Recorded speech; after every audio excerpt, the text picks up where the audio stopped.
À Théoul, depuis le bord de mer, la vue est magnifique et elle apaise les esprits.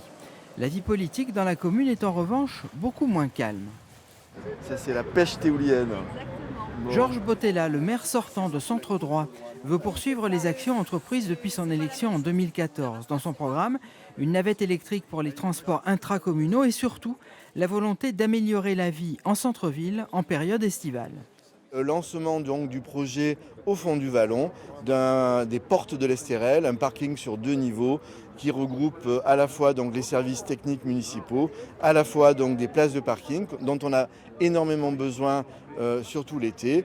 On vient vous amener notre programme, qui n'a pas changé d'ailleurs depuis 3 mois. Ce projet de parking, Emmanuelle Sénamo n'en veut pas. Elle occupe toujours le poste de première adjointe, mais depuis 2 ans, elle n'a cessé de s'éloigner du maire sortant. Au premier tour, elle est arrivée seconde, à 2 voix seulement de Georges Bottella, avec un programme totalement différent. Le maire sortant veut absolument construire de nouveaux bâtiments en grande quantité dans notre village. Et nous nous opposons à la bétonisation de notre village. Nous voulons vraiment garder ce cadre magnifique, verdoyant, que les Théouliens d'ailleurs adorent, que les touristes adorent. L'arbitre de l'élection, ce pourrait bien être lui. Emmanuel Blanc, dont le père a été maire de Théoul il y a une vingtaine d'années. Emmanuel Blanc est LR, s'allier avec un maire de centre droit, et finalement pour lui assez logique. LR et l'UMP avant, l'UMP, c'était l'union de la droite et du centre. Nos programmes étaient compatibles, nos opinions politiques le sont également, puisque nos partis ont été alliés pendant très longtemps, l'alliance était naturelle.